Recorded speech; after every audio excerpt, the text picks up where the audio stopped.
semua orang semua oke-oke aja saya tengok. Kalau kita dulu di Indonesia kan, kalau orang tua kita banyak nampak mengemis, minta duit apa segala macam kan, anaknya entah ke mana, tak jaga dia gimana gitu.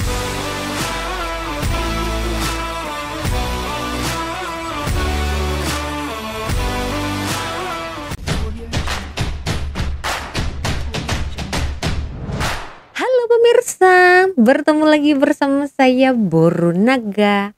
Apa kabarnya semua pemirsa pada hari ini? Semoga semua pemirsa dalam keadaan baik-baik saja ya. Baiklah pemirsa, di video hari ini saya akan ajak pemirsa semua untuk mendengarkan. Ada satu video mengenai pengalaman orang Indonesia. Jadi akak nih menikah dengan orang Malaysia. Stay dekat area perkampungan lah, area kampung maksud saya ya. Biasanya kita akan dengar pengalaman orang-orang Indonesia yang stay di area bandar ya, culture shock di area bandar macam tuh. Kali ini saya ajak pemirsa untuk mendengarkan apa agaknya pengalaman selama tinggal di kampung ya. Selama ini ya akak ini menikah dengan orang Malaysia, mestilah ada yang dia lihat ya. Dan pastinya ada perbezaan antara kampung di Indonesia dan juga kampung di Malaysia. Penasaran? Jom kita nonton bersama-sama. Yang belum subscribe channel ini tolong subscribe, like dan juga komen. Sorry, pagi-pagi Jangan saya lupa sudah juga bangun. subscribe channel saya. Terima kasih. Saya sudah mulai meniaga teman-teman. Pagi-pagi saya bangun pukul 4. Pukul 4.30 saya bangunkan teman-teman untuk mempersiapkan saya mau jualan pagi-pagi, meniaga nasi lemak di depan rumah aja teman-teman. Ini suasana pagi, masih pagi-pagi banget lagi. Anak saya baru pergi sekolah diantar suami. Saya ada juga roti-roti gini teman-teman. Saya hari ini masak rendang ayam. Tuh. Saya jualan selamat, lauknya nggak banyak teman-teman, kan di kampung aja, tapi hari-hari ada tukar lauknya teman-teman. Suasana pagi di rumah saya. Ada back soundnya ya pemirsa, kata minta hujan. Tak apa. Mobil-mobil lalu mau pergi kerja orang. Di mana nih ya? Oh ya teman-teman, saya mau bercerita di sini ya. Mungkin banyak teman-teman saya Indonesia nggak tahu ya kehidupan orang Malaysia seumumnya gitu ya teman-teman. Saya mau bercerita di sini ya teman-teman. Sudah lama aku di Malaysia nih ya. Saya boleh katakan nggak pernah melihat orang tua di pinggiran jalan. Seperti contoh mengemis, nggak ada tempat tinggal, orang Malaysia lah umumnya ya. Saya nggak pernah nampak. Saya duduk di kampung Malaysia ini sudah lama juga, hampir 10 tahun kan. Saya melihat orang tua duduk di kampung, ada rumah sendiri, dalam rumahnya juga lengkap teman-teman, bukan nggak ada, maksudnya nggak lengkap gitu, nggak ada TV atau nggak ada dapurnya kurang lengkap apa gimana gitu kan. Tapi enggak, di Malaysia di rumah-rumah orang tua semua lengkap, ada TV, ada estro seperti parabola gitu ya teman-teman ya, semua ada. Kalau orang tua di Malaysia nih, kalau nggak ada yang jaga gitu kan anak-anaknya, atau derhaka dengan dia, nggak mau jaga dia, ada tempat kebajikan seperti panti jompo gitu, harus mengambil mereka teman-teman, harus tinggal di panti jompo. Ada yang kalau dia orang kaya boleh tinggal di panti jompo yang berbayar, kalau orang yang nggak mampu boleh pergi ke panti jompo yang tidak dibayar oleh pemerintahnya gitu ya teman-teman. Maka di Malaysia ini orang tua, kanak-kanak, janda atau orang miskin lah gitu kan ya teman-teman ya, terbela, terjaga, nggak ada yang suka-suka mengemis di tepi jalan, suka-suka nggak ada rumah apa gimana, nggak ada teman-teman. Saya nggak melihat lagi ya selama ini saya duduk di kampung di Malaysia nih ya teman-teman. Semua baik-baik saja, semua orang semua oke-oke aja saya tengok. Kalau kita dulu di Indonesia kan, kalau orang tua kita banyak nampak mengemis, minta duit apa segala macam kan, anaknya entah kemana, tak jaga dia gimana gitu ya teman-teman ya. Tapi di Malaysia nih orang tua boleh dikatakan hidupnya sempurna lah, sudah tua, gak kayak kita tua nanti tak tahu gimana ya teman-teman ya. Kalau mereka ada anak banyak ya anaknya jaga seminggu anak yang pertama, seminggu lagi anak yang kedua, seminggu lagi anak yang ketiga, gitu-gitulah. Kalau nggak ada keluarga, panti jompo akan ngambil mereka, tinggal di panti jompo nggak perlu bayar, gitu ya teman-teman di Malaysia nih. Ada duit bantuan setiap bulan, dapat duit bantuan gitu. Nggak ada lah kalau saya melihat orang Malaysia ni betul-betul miskin, orang tuanya nggak terjaga, nggak ada di Malaysia ni teman-teman. Itulah kelebihan Malaysia ni. Itu yang pertama yang saya nilai. Saya duduk di kampung Malaysia ni teman-teman. Saya melihat orang tua-tua kan. Saya melihat enak juga orang tua-tua di sini kan. Saya bilang gitu sama suami. Kenapa suami saya bilang? Iyalah, dah tua-tua makan pun cukup, dalam rumah pun cukup, apa semua nggak perlu risau gitu ya teman-teman. Dan juga kan orang Malaysia ni kalau kita macam bermasyarakat, jiran-jirannya baik-baik gitu teman-teman, mau membantu. Kalau mereka nggak boleh membantu dengan uang ya kita boleh melaporkan kepada kerajaan atau pemerintahnya bahwa si orang tua ni orang nggak mampu, kasihan, susah, nanti ada yang tolong, yang datang menolong teman-teman. Itulah kelebihan Malaysia ni teman-teman. Betul, kalau teman-teman nggak percaya datanglah ke sini. Dan juga lagi teman-teman, kalau sakit gitu kan, bukan sakit kan, kalau kita sudah berumur kan, kalau di Malaysia ni harus pergi ke hospital, cek darah rutin gitu kan. Kalau sebulan atau 2 kali ambil darah gitu, itu wajib kalau di Malaysia ni teman-teman. Bagi orang tua yang nggak mampu pergi ke hospital, mereka boleh minta tolong sama orang antar. Orang bersedia ngantar pergi ke hospital teman-teman, nggak perlu bayar. Atau hospital boleh ngambil mereka, tapi setiap jadwal dokter bagi untuk mereka orang tua-tua nih teman-teman ambil darah, itu mereka harus pergi ke hospital, nggak perlu bayar itu teman-teman. Saya di situ juga salut banget dengan orang Malaysia nih. Setiap tahun 2 kali atau 3 kali gitu ambil darah. Habis itu hasil tes darah. Hasil tes darah kalau ada harus makan obat atau gimana, ambil obat itu gratis teman-teman. Itu bayar RM1, itu boleh dikatakan gratis lah ya teman-teman. Itu rutin. Kalau teman-teman mereka tak pergi ke hospital jadwal yang dibagi dokter itu teman-teman, dokter boleh, pihak hospital boleh ngambil dia, bawa ke hospital. Bagi yang nggak mampu pergi ke hospital, atau boleh minta tolong orang antar ke hospital gitu teman-teman. Tapi apa yang dijadwalkan dokter itu harus pergi ngambil obat atau ngambil darah, cek darah atau apa gitu.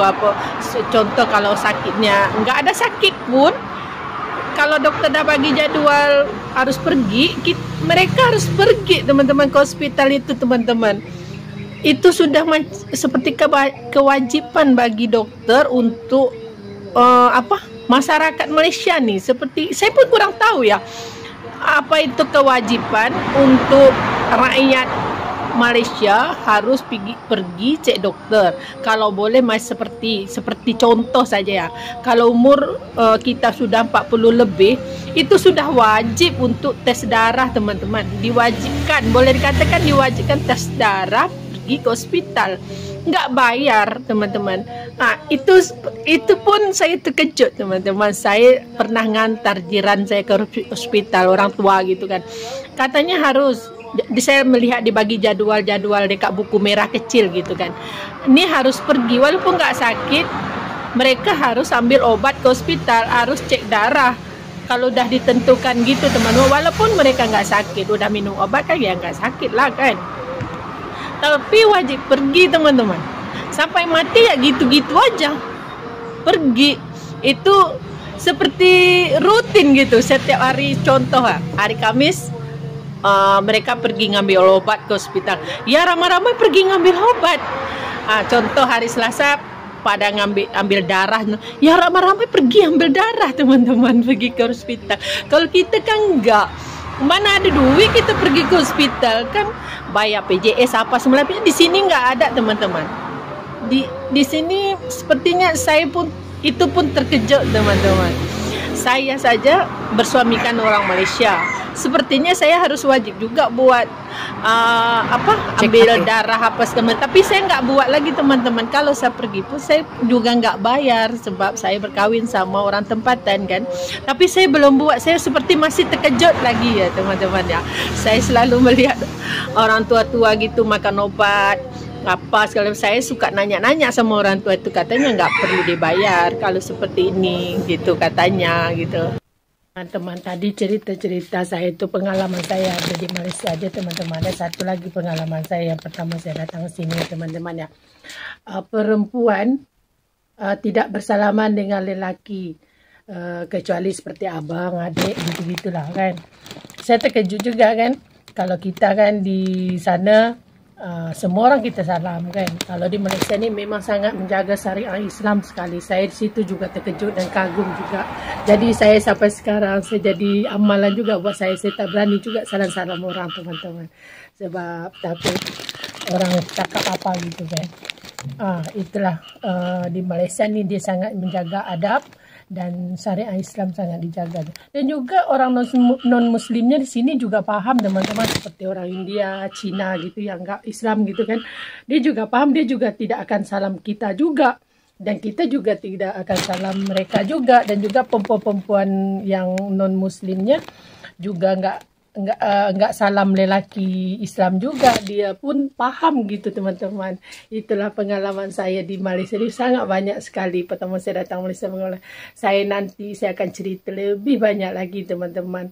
Oke, jangan lupa subscribe ya teman-teman dan komen di bawah kalau saya silap, ada tersilap cakap, saya minta maaf teman. Sebab ya orang tua-tua di sini atau warga emas, mereka sudah memiliki simpanan untuk hari tua. Jadi di sini kita bisa membuktikan bahwa orang Malaysia dari muda lagi sudah rajin bekerja. Kalau orang Malaysia tak rajin, takkanlah masa tua diorang sudah hanya goyang kaki saja di rumah, macam akak ni cakapkan. Lagi satu, kalau yang bekerja macam di syarikat ya, company macam tu ataupun kilang, itu diwajibkan ya majikan atau pabrik, kilang macam tu ya, majikan-majikan yang punya company itu harus mempersiapkan atau membuat yang namanya EPF atau KWSP ataupun sosko macam tu. Kalau salah tolong diperbetulkan ya pemirsa. Jadi itu adalah simpanan untuk hari tua. Jadi di saat nanti orang Malaysia yang sudah pensiun, diorang boleh menggunakan uang tersebut, boleh mengeluarkan uang tersebut ya.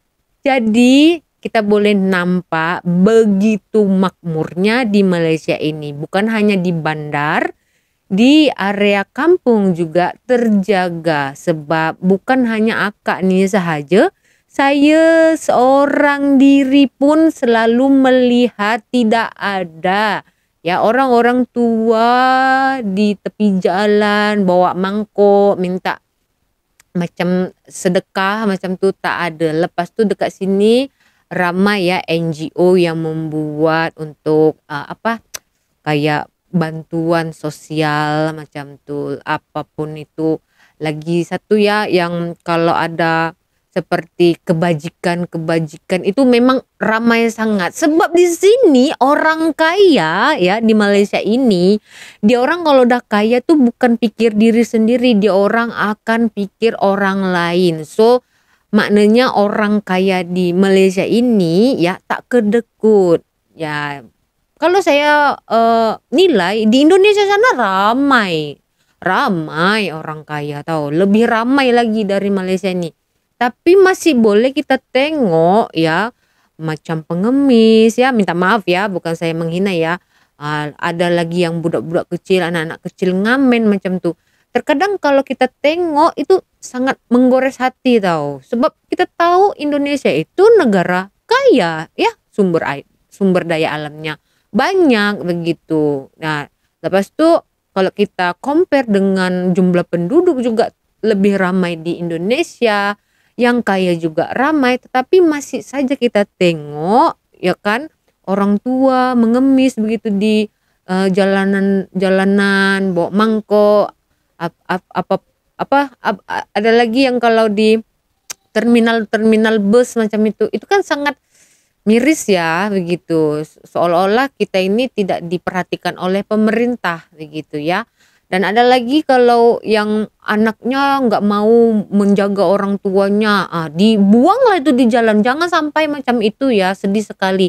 Saya tidak tahu, mungkin ada juga kejadian macam itu di sini. Tetapi jika itu ada ya, mungkin sudah akan viral di sosial media, akan diambil tindakan mungkin seperti itu. Makanya jarang kita lihat orang tua ya yang udah lansia begitu, warga emas, jalan di tepi jalan begitu, udah masih jualan begitu ya. Kalaupun kalian lihat macam orang-orang tua yang bekerja di restoran, di kedai makan begitu ya, mereka itu terkadang bukan karena cari uang ya, sebagian ya, mereka membuang rasa bosan mereka disebabkan mereka sendirian di rumah. Anak-anaknya kan udah pada besar ya, ada yang merantau, ada yang bekerja, ada yang sudah menikah ya, ada yang di luar bandar ya, di luar kota begitu. Jadi para orang tua itu sendirian di kampung, jadi mereka meluangkan masa mereka ya dengan berniaga, membizikan diri mereka agar tidak rasa boring. Tetapi yang saya salutnya di Malaysia ini, kalaupun ada cuti walaupun 2 hari, pasti orang-orang Malaysia ini ya, khususnya orang-orang muda, pasti pulang kampung jenguk orang tuanya di kampung pemirsa. Hebat tak hebat? Makanya begitu makmurnya ya di Malaysia ini.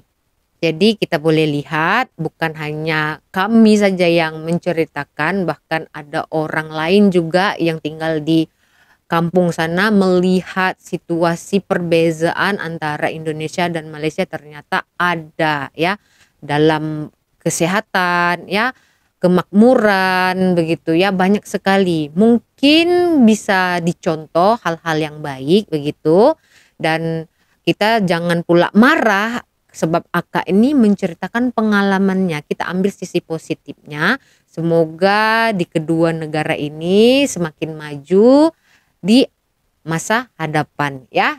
Jangan kita saling membenci. Ini kan cerita pengalaman ya kan, nggak salah kakak ini menceritakan apa yang dialaminya di kampungnya, dan juga sekarang dia sudah menikah dengan orang Malaysia.